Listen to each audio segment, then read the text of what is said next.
Today, I am so excited to introduce everybody to Gail Martin. He is the lead vocalist of Zendatta, the music of the police, one of my favorite police tribute bands that I've had the pleasure to see. So make sure you guys get out there too. But not only is he part of this incredible, iconic tribute band, he's also the producer and vocal coach through Vocal Works, where he helps artists build real presence, not just polished technique. And if that isn't enough, Gail is also a two-time Latin Grammy-nominated artist. So not only is he working on this incredible music that he's doing, keeping the music of the police alive, but he's also working on his solo career and expanding into the future. So I'm excited to hear about everything you got going on. So welcome.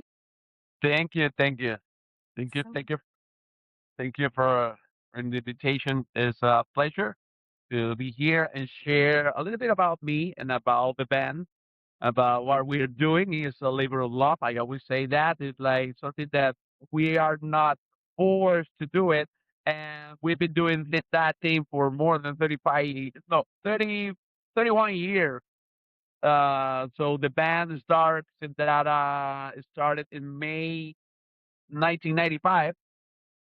So we are right now we're approaching the 31st anniversary, and more to come. We are the same three guys for in every single show.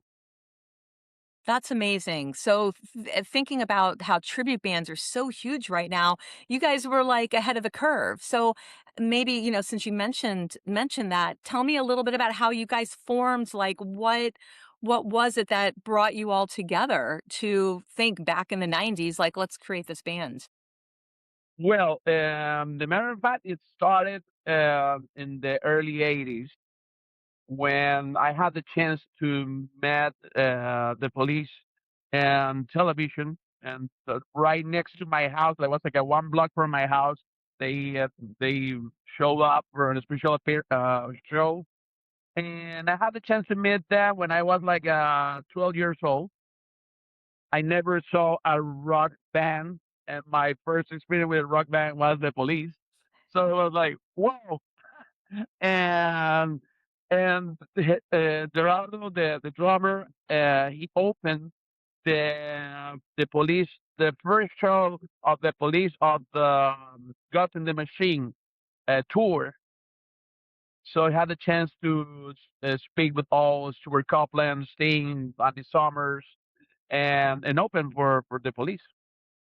So that started, and that year the seed started, and we got hooked into the police when we were started. And at 12 years old, I was not a musician at all. I didn't start to singing or playing guitar. So everything I did as musician was from scratch from that experience. And then when I start making music and playing covers with all the bands, the people are telling me, "Hey, you sound very close to the Sting." And it was like, yeah, because my real influence is not a Sting, it's Eddie Summers for me as a guitar player. So when I had the chance to meet him in 2018, it was a Oh my God. incredible experience.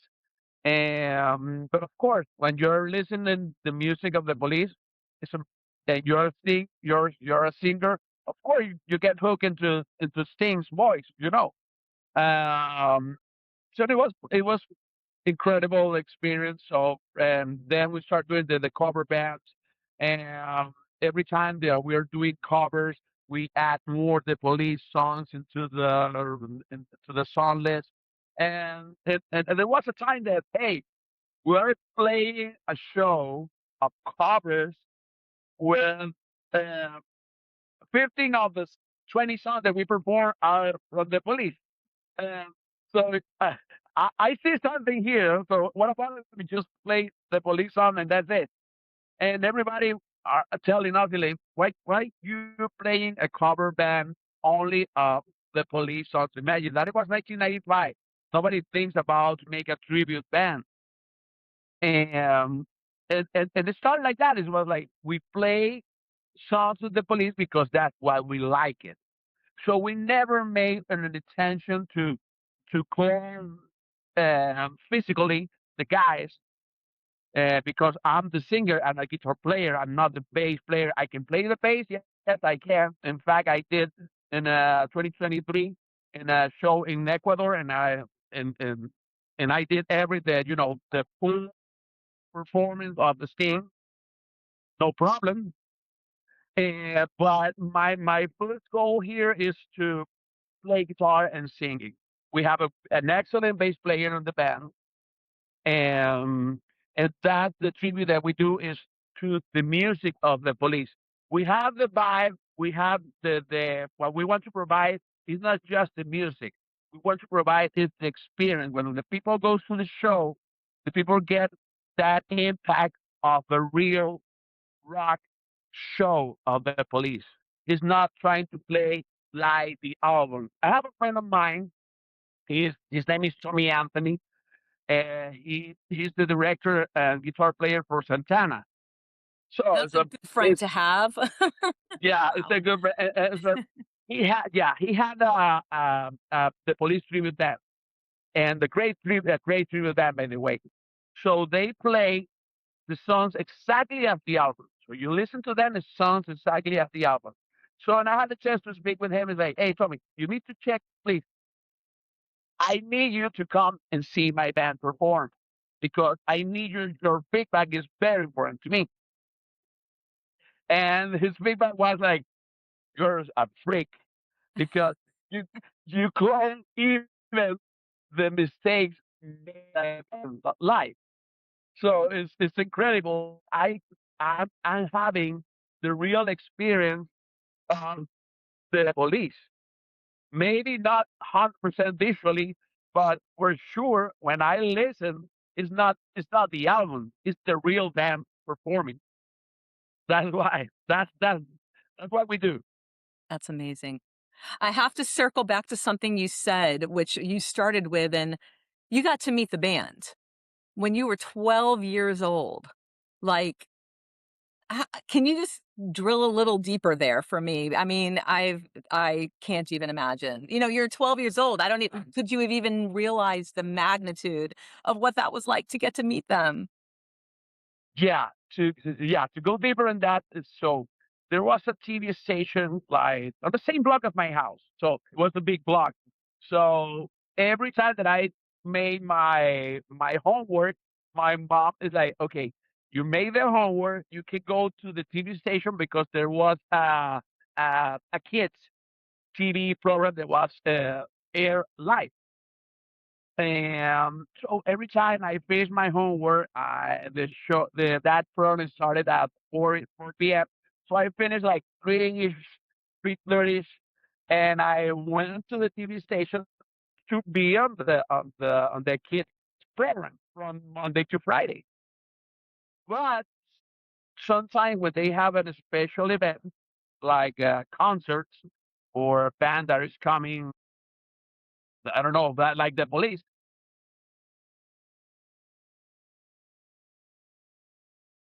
the guy will, hey guy, sorry kid, there's no uh, today. How there's not? Oh, today there will be a rock band performing. I was like, rock band? Okay, I need to see that. So, and the rock band that are performing was guys, the police themselves. That I needed But, that kind of I needed that kind of TV studio on my block. That's amazing. It's almost like it's like I don't know why I'm thinking of like Sesame Street with a rock band when they show up, or like you get to go to on a kids show yeah, after school special and the rock band shows up. That's pretty epic. So I guess since you're talking about that, tell me a little bit about where you grew up and what life was like, and kind of learning about music. Like what was your family life like around music? Is that something that was a big part of your life growing up? okay. In my family, there's no musicians. There's no even professional musician or even like people who are studying an instrument. Probably my grandfather played a little bit of flute. That's it. but not there's no professional musicians in my family. And my parents are from Spain. They're in Spanish immigrants in Venezuela, and that's where I born. But with all this Spanish culture going around, so I have a huge influence on all this, uh, everything from Spain culture, and of course, you live in Latin American country, you get some influence from all the kinds of music and culture, of course. And then I moved to Miami, and I lived here for 30 years, and and that's basically my history, on my roots. That's awesome. That's awesome. Well, through those roots and through what you've created with your band, and I definitely want to speak a little bit about that. You're a Grammy nominee. Like, what projects were you working on, other music on the side in addition to doing music for the police? Like, what? Tell me a little bit about that. Okay, the Grammy happened when I was not thinking about to get a Grammy. I was working in music, recordings, and the hard to get a Grammy. I work with very professional people, famous people that are Grammy awarded. But the Grammy came on the time that I was working for a nonprofit organization for blind people. To be specific, more the Miami Lighthouse for the Blind. I was working for them, not as a musician. I was working as a coordinator and director for the program. So and so then I remember my boss at that time told me, "Hey, I we received a grant so we can make an album for the blind." So and it was like, okay, that's not on my duties. I'm a coordinator. I'll do all the kind of work. But let me do if I can do them on my free time. That's what I did. I did on my free time, but they told me like, okay, we have only 6 weeks. So I had to record the album in 4 weeks, mix in 1 week, and master and print in 1 week. So, so it was, and then I made the album. It was like, to be honest, I made it, and I never think, okay, I had to make this way because this way will be better. No, it was like, I need to do this thing and I need to do it now because I have a deadline. And when I did the album, I showed to one of my friends, and he told me, like, you know that you have something here that maybe you can get a Grammy? It's like, are you sure? You kidding? So, long story short, he showed to the Grammy, the people of the Grammy. He accepted, and then the Grammy members vote for this album to become a nominee. Wow. So what was the actual album? Like, what was the final product? It's an album called "For Histories to Live." It's an album made for the Miami Lighthouse for the Blind. So if you go to the Miami Lighthouse for the Blind, you can find it there, and you can download. You can make a donation because it's Right, a great nonprofit. it's a nonprofit. It's a great organization that they made a beautiful work for the blind and for inclusion too. So and you can make a donation. You can see the album there, and it's beautiful because the album was made in English and Spanish. And our history is made by the person that is telling the stories is a graduated psychologist. So, and the stories have a background on how the inclusion works. So, it's how about different things you have learning Spanish or learning English and learning about inclusion, which is it's beautiful. It's a beautiful message. So it's a good time to check the album and make a donation to the Miami Lighthouse for the Blind, of course. Shout out to Miami Lighthouse for the Blind. Yes. I mean that, the conversation and thinking about music interviews, which I do all the time, but the depth of what this show's about is about meaning and purpose and identity too. And what you just shared is so meaningful. Like really, such a fuller, holistic sense of what you've done both as a musician, but also something that's made a difference for others, like on a real deep level. So kudos to you. That's awesome. Really touching. Like, Yeah, yeah. So where kind of thinking more about like life and being a tribute in a tribute band and keeping the music alive and keeping especially the music of the police going for all of us. Like what's something people do not understand? What's a misconception about being in a leading and being in a tribute band? They what's something because people that listen to this also are maybe thinking about starting a tribute band. What's like the real stuff behind the scenes that people don't understand about it? it's good that you make that question because we are talking the thing with Rick and Gerardo on the band. So and we are looking all this tribute thing happening from the start. And I think that is a misconception because most of the bands, what they do, they are trying to look like the real band, like the real musicians. So they dress like they wear wigs. To be honest, for me, wear wigs is ridiculous. That's my approach. So So for me, I'm very like Sting. So and Sting has some white hair. Sometimes it's blonde. That's what I do. Sometimes I'm blonde. Sometimes I have my white hair. Everything's not the blonde, but the white hair is natural.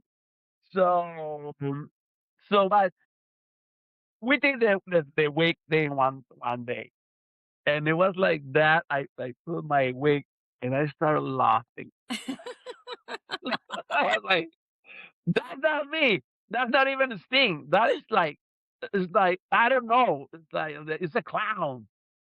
So we are not clowns. We are musicians that we want to provide the people the good experience of the band. So when the people watch us, they're not thinking it's like, oh, this guy doesn't look like Sting, or this guy doesn't look like Andy Summers or Copeland. But man, when they play, they sound like the band. It sound and Andy Summers told me something very, very important. They gave me two very good advice. And I wasn't, and I had my doubts about what I'm doing with the band, but thanks to Andy Summer himself, he told me two very important things. The first one is that the police is a jam band. So if you don't add your own thing to the band, you're not the police. If you watch the police live, they are not never play like the album. Never. They always add in things. And what they're adding is not the same thing on the next show and the next show. Why? Because Andy told me we are a jam band. Period. So and based on that, you need to add your own thing. Of course, when you add you respect the uh, the mentality of each one of those members. It's not like what what I will add or what Rick will add. So it's like me as maybe as a Sting or as an Andy Sommer, what I will add tonight. So I'm using their vocabulary to create something new and fresh. But it sounds like me? No, it sounds like the police because I'm using their same tools or to say it that way. That's that's that's why we make us special and different. Most of the tribute band does the album, maybe just the album. But we had this extra gap that we create something like, let me give you an example. Please. So Andy Summers have a huge influence on prog rock, like King Crimson. So it used to be, if you want to create, you have to be very Crimson. Um, Crimson, which I love, King Crimson. Actually, fun fact, my wedding song was a King Crimson wedding song, but that's for another conversation. But yeah, the influence, I know, whoever says that, it's not many people. But yeah, so to have the improv style and the jam band, and I thought that was such an interesting reference of thinking about the Police as a jam band, what you're doing, and you're bringing that and sharing that piece of, um improvisation and the live music experience for sure. Yeah. Mhm. How did you connect with like, when did you have that conversation with him? How did that even come to be? Speaking with Andy. Okay, there was in 2018. I'm subscribed to everything that the police, of course. So I'm subscribed to Andy Summers newsletter, and then I received an invitation for lunch with Andy Summers, and it was like, woo, lunch with Andy Summers. Okay, where's my car? So, and it was not him as a guitar player. He was invited with one of his friends, Brendan Gibson. He was invited, and he was about to talk about his photography work because it was an event for Miami photography. I don't remember exactly, but it was a photography event, and he was invited for a lunch. And I was like, okay, I got to the lunch. Of course, they made the event in a beautiful hotel. I was the first one to be there. And when I was there, was the table, everything was empty, and I asked the lady, "Hey, where I can sit? Where I can? There's a assigned seat. No, you can sit anywhere you want." My question was like, where Andy was to sit, Of course. and I sit next to him. What? Oh my god, that's so cool. So, and I was right next to him. It was like, oh my God, Andy is right here next to me. And I was like, okay, this thing is happening. So that's what happened that day. And I had the chance to see him in another two events the same day. And he saw me like, oh, you're him again. I remember when he says the last time I saw him, he told me, "I see you later." Because like, I see this guy in all the events today, so we're not gonna see him again, probably very soon. And he told me, "Hey, uh, see you later." So it was a beautiful experience. So that he made my year that day, and it was beautiful because when the launch finished, he gave me a book of his pictures of just guitars. This very guitar freak thing. He was like picture close up of all his guitars. So So I start and telling him, "Oh, you still have that guitar? You know that guitar? Yes, I know that guitar. The guitar you used on the Synchronicity to do video. Yes, that's the one." And I start talking about guitar. And what about your signature guitar? Oh, there's another signature guitar coming, and we have a beautiful conversation of two guitar players. I never mentioned to him that I performed in a tribute band.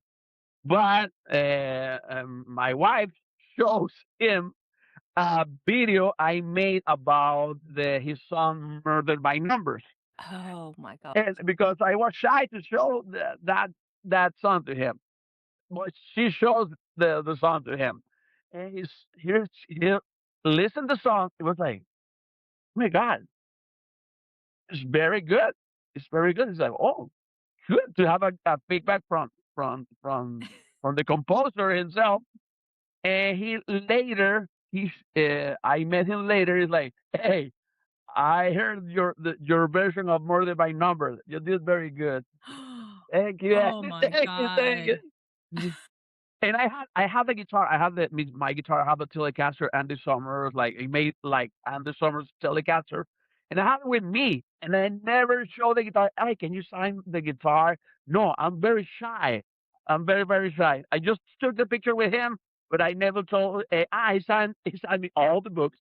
That's what I did. He signed me all his books. I bring all the books that I have from him. He signed them all. That's what I did, but I never the guitar. The guitar was like, and I never told him I play in a tribute band. Oh, And I have another good experience. If you have the time, I can I share have with the you. time. We wanna hear it. Okay. Yes, please. The second time, and this is when you just see that you have to believe in God or you have to believe in the universe because it is real. It's real. Okay, in 2023, I visit. I was living for some months in Quito. And that time, when I lived there, I was doing some other things, other business, watching my wife's family and those things. Then I was like, okay, and I was studying. I was in college, doing online college.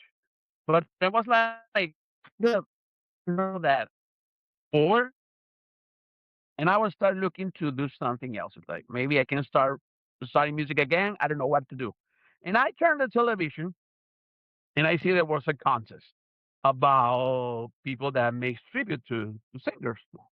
And so then the contest is called My Name Is Yo Me Llamo. It's in Spanish. It's like my name is. It was like okay, maybe I sent them the Murder by Numbers video I showed to Andy. It was like I will send that. Okay, if they like it, we will see. So they love it, and I was part of that show. I reached the finals just for being a Sting.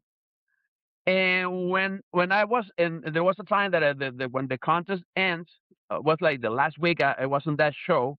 I received a call from another work that I have here for a job.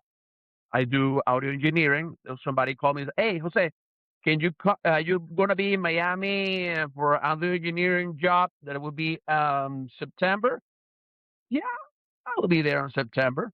They never told me who's the client, who's like, never. So the client was Make a Wish. It's a very important event that it Wow. was a beautiful event that happens every single year here in Miami. And they're always important guest. I never asked who's the guest. So it's like I just go there and surprise the one day was Diana Ross, other time was another. You always be surprised with because there's the people that are very important. And that year when I just returning from Ecuador, uh, the other engineer that worked with me told me like, "Hey, you know who's gonna be in this event? Your uncle." What uncle? Sting. Are you kidding? Way. Sting himself. So from anywhere in the world, we met on the same place. But this is the this is the thing that I always help them to to make the show, but I never be in there when the show is happening. Okay, Right. so because that day I have a show with Zendata and a tribute to him, and I told the guys from Zendata, okay, this is what's gonna happen. His thing is here in Miami, and I'm gonna see him. And I finished the show. I was the opening act. Thank God I was not the headliner that day. And I finished and I run to that hotel to see Sting in person. When I God. walked in the hotel, usually as I wore the event, I was on backstage. I enter on the backstage, and right on the backstage, I met Sting and Dominic Miller, the guitar player of the Sting, and I met him. I see him face to face, and I was like, freeze, like, okay, Sting is here. I just come in from Ecuador to make a tribute to him. What the hell am I gonna tell him? So I was like completely shocked. I was like, I never say anything to him. And I just I would be there to enjoy a beautiful show he made, and that's it. But something in the universe, I don't know what I did, but something in the universe happened to see Sting himself right after I made the tribute to him. That's insane. That is Insane. like your brain can't even process that in the moment, I'm sure, or now that that happens. No, That's serious it's the universe thing stuff. that is like it must be, I don't know, God, the universe, but it's not. It has no logical All right. explanation. Oh my gosh. So now you have what about Stewart? You gotta, like, hang out with Coppola now. Like, are you gonna go to I know he's doing his spoken word Yeah, show. he's got have a show next Tuesday, the 3rd. Mhm. Yeah, and I have the tickets, of course. Yeah.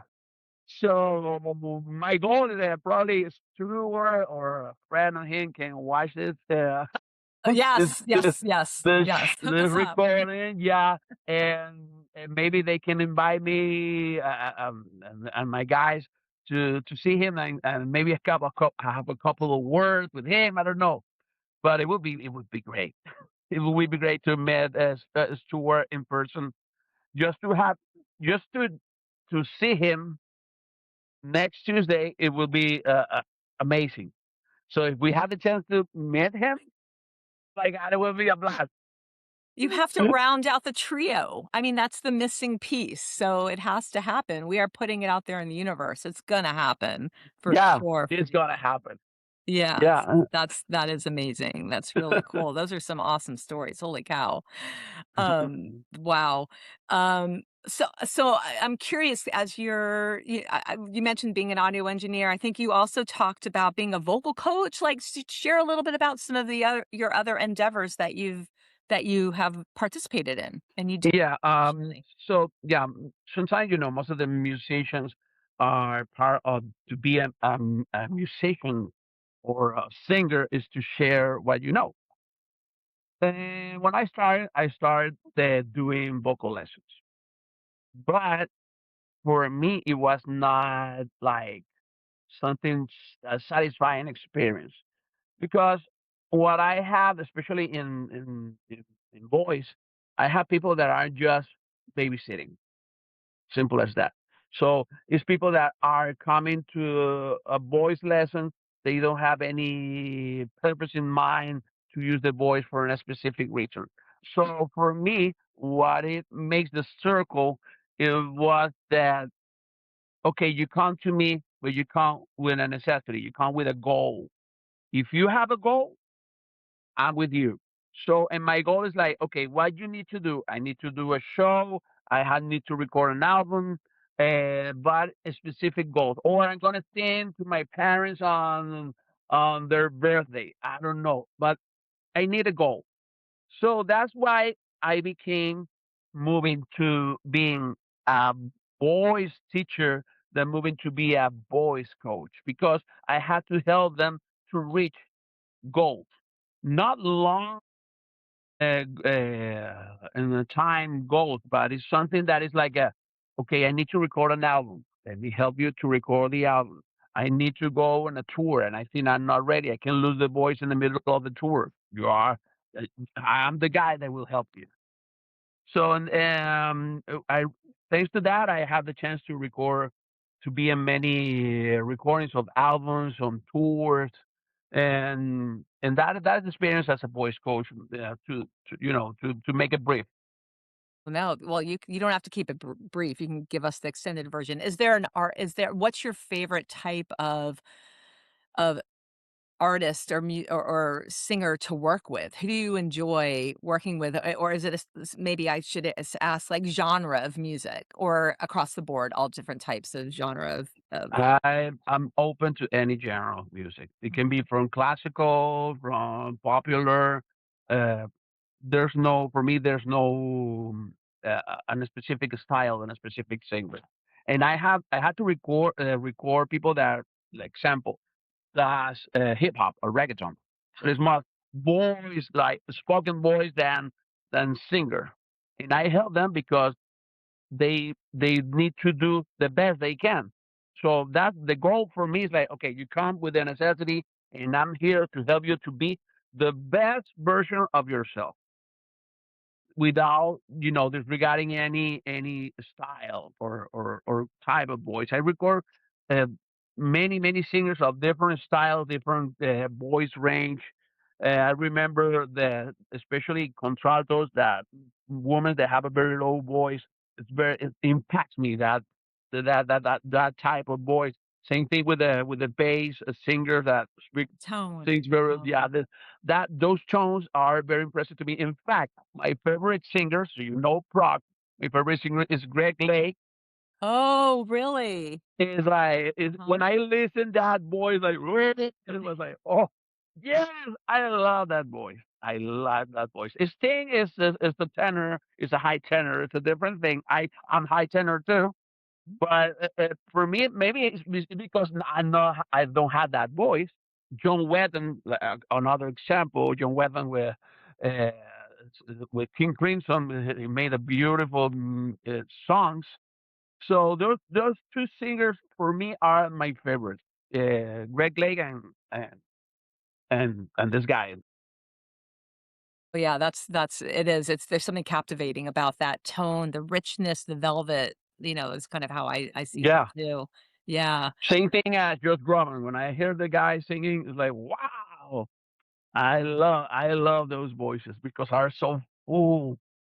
for sure. How do you as a vocalist, how do you maintain your own voice? What do you do to are there exercises? I do not sing. You never wanna hear me sing at all. So I'm curious, how do you take care of your voice? Good question. When you have many years working the voice, you discover that every single note in your voice have a place in the head. So when I'm talking, I'm not using the voice just for singing. I use the voice for talking to. In fact, I have many people, one of my students, there are meteorologists in television. There are like, they work in television not as a singer. They work just to speak. So, and they use the same technique I use. So they feel the voice, they feel in the head, depending on how they need to use the voice, and they have the voice the strongest. They project the voice the right way, and they never damage their voice because when you speak, is like that. It's when you're singing. It's like okay, where I feel my voice. I never feel my voice in the throat because when I feel the voice in my throat, that is it will damage. So that is I had to keep that thing in mind. But right now, after all these years, I don't remember like 45 years that I've been singing with technique. I know exactly where my voice is placed, and when I sing, that those notes are there. Wow, that's such a I hadn't thought of it like that. When you're playing an instrument, it's an instrument. There we place our fingers in a certain spot. We use our hands in a certain way, but with you, your voice, for you, it's like a visual thing almost. You're visualizing it in your head, and Yeah, that's your but instrument. Your it's voice is your it's instrument. much more like muscle memory. Muscle memory. You feel where the every single note. Mhm. Makes And sense. yeah, I reached that place right now, where to feel my voice every time that I'm speaking or every time I'm singing. Every single note where it's placed in the right place. That's so cool. It makes sense. It's a good visual for sure. You mentioned prog rock. We'll go back to that for a second, but your favorite artist, I ask everybody this question. It's one of my favorite questions. What was your first I mean, you mentioned the Police, but did you have a different first band that you saw, different artist that you saw? Um, Yeah, maybe be your second top band that you saw. well, Solid uh, Police, that's it. and everybody in the band loves rock music, especially Genesis. We are Genesis fans. Yes. So, have you heard about Phil Collins when they had the nonprofit foundation here in Miami? Well, No. yeah, they have a foundation here called Little Dreams Foundation. It was a beautiful nonprofit created by Phil Collins and his wife in that time. And I started doing my research because my daughter is like Daddy, I need to, and I want to sing, Daddy, I want to sing. I was like, where? She can sing. She was like 8 years old in that time, and I received a message from the Little Dreams Foundation. It was like, we're looking for kids to sing. It was like, we go there. So, You're and she was selected. crafty. I love it. Yeah, You are crafty. yeah, she was selected by Phil Collins. So, No. and my daughter was part of the Little Dreams Foundation for more than 5 years. And of course, I see, I saw Phil like 4 or 5 times a year, and and like, hey Phil, how are you? And like, this is Phil Collins, this is Phil Collins. So, and I remember last time I saw him, it was they for the kids they did uh an event for Christmas event. And that time, usually the kids sing on that year. That year was different. That year was different because, and that year the parents are singing. It's like, why the parents are singing? It's like, hey, Jose, I know you're a singer. Come and sing a song. It was like, well, Bill's not here. Shy. And God, Bill's not here. I'm gonna sing. So bring me a. You have the I sung faithfully by Journey. Oh. And when I grabbed the microphone and the song started, Phil Collins shows up in the room. I was like, Talk about timing. Oh my gosh. yeah, and I sound this, yeah. So he listened to me and he saw me like a face, like, and he told me, "Come here." He's like, "Hey, Phil, how are you? So you're a singer?" Yes, I am a singer. So you're a singer, singer. Yes, I am. I saw you all these years with your daughter coming to every single rehearsal, every single performance, and I never knew you are a singer in that level. It was like, yeah, because I'm the parent of the Isabella, so it's like, man, how is this happening? Oh, that's awesome. Oh my gosh. So that how has that happened since then? Is that still something you're involved with? His organization No, you're the as Little singing? Dreams, yeah, the Little Dreams Foundation was affected by the pandemic. Oh, So it was got it. like, a lot of time they brought I don't know why they did after that, but I remember that after the pandemic there was no more the foundation probably was there, but probably not with the same at the same level. But we lost the contact with Phil and Oriane, and of course the there was no more performances. But that time my daughter, it was like, you know who is this guy? Right. It's probably one of the best drummers in the history. Is a great one of the greatest composer, and also he is a singer. So he have a Grammys, have a Tonys, have a Oscars. So it's like, it's the guy, is the goat. It's like, oh, that is you, yeah, for real. It was like 8 years old. Imagine that. So, yeah, and so in those performances, there was like people invited like Lou Graham from Foreigner and those that level artists. It Wow. was like, so my daughter had the chance to be in those performances, and sometimes I send her pictures like, remember this? And like, yeah, Daddy, remember that? It was a good time. Yeah, Does she still sing? Is she into singing? no, no, no, she's not. She wants to be president of the United States. Oh, okay, all right. We could have another podcast about that and her Yeah, political endeavor for sure. yeah. Oh my gosh, that's funny. When you're not working or making music and having a gig, what do you do for fun? What do you do in your spare time? Good question. Sometimes I check my gear. If the people that knows what the gear I'm playing, I made my guitars, I made my amps, I made everything in between. So right now I'm working in a project. So right now with a lots of cables and soldering guns, and I'm trying to get into electronics. Sometimes I'm not too much in writing. I have to do that, but right now my mind is more into in engineering to create things with my hands. That's incredible, yes. So, I mean, I can't even solder one little wire that got loose on my bass over there, so I'm blown away when people are so innovative that way. That's great. You're building and creating, and I know you're working toward and working on a solo career as well and doing some work in that area. Can you speak a little bit about some of your projects and your plans? Yeah, when I did the my name is in Ecuador, I discovered that I want to be in the shadow of other artists. Mm. So simple as that. So as a musician, I want to leave the leave my print. That this is what I did. Maybe it's good, maybe it's bad, but this is this is what this is what I am. So not I don't want to be remembered as an sting impersonator or to be a good singer, like sing good Journey songs or Sting of the Police, whatever. So I want to be remembered for my music. So things like the album that I showed to you that for this nonprofit, it was a beautiful work for kinds like that.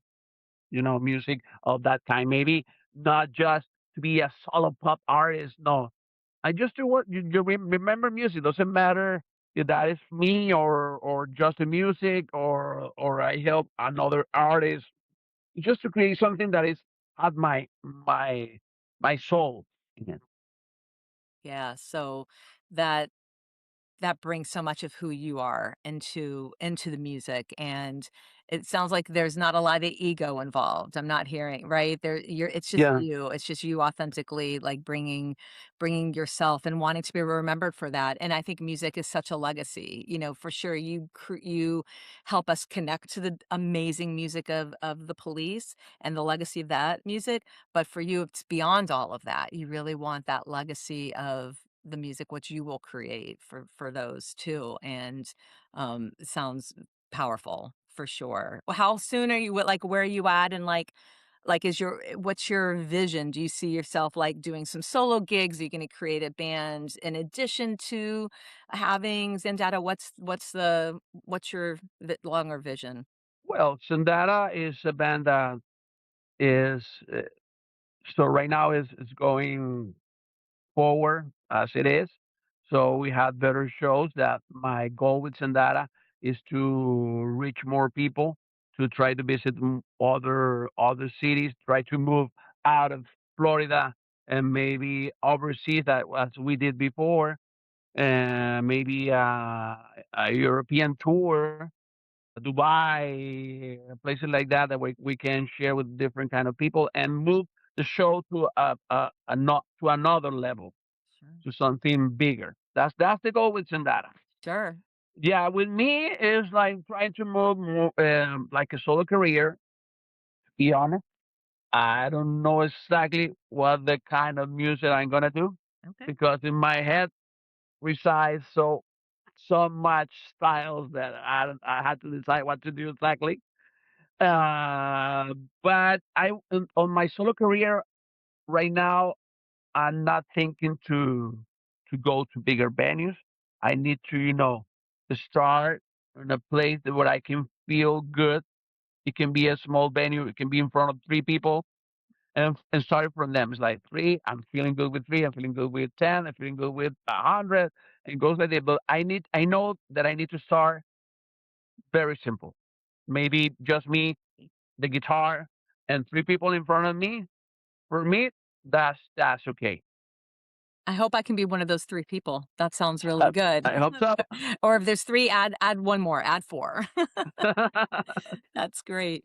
W thi having all of this kind of going on and really creating the beauty that you do of through music and through the joy, what's a lesson that is something that you've had to learn through all of this, either on stage or off stage that if you were giving advice to somebody, that would be a good takeaway for them.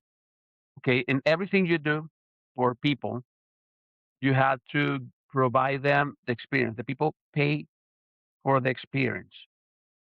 So sometimes they're following on a style of music, they're following on a specific kind of music on a specific singer, but what they want is just an experience. It's the same thing when the people buy a car, they buy a Mercedes Benz or a Ferrari, or they want a family car. They pay for the experience to maybe to have a car that give them like the status or to give them the happiness to have his family and his car and go into Disney World. So the people pay for experience basically, and we have to be very clear on that when we provide something to the people. Doesn't matter if it's like music, anything. True. It is. It's all about that. Um, Couple of final questions. Something that you feel grateful for. Health, my life, my daughters, my wife, and to have a job, to have places to sing, that I still have my voice, that I still play my guitar, and wow, what else? To have had food in my in my fridge, and to have something to believe. And thanks God, I have something, lots of things to believe, and especially um, the one and only. I think that's helps bring it all full circle for sure. Where can people find you? How can they follow what's going on with the band, with your solo career?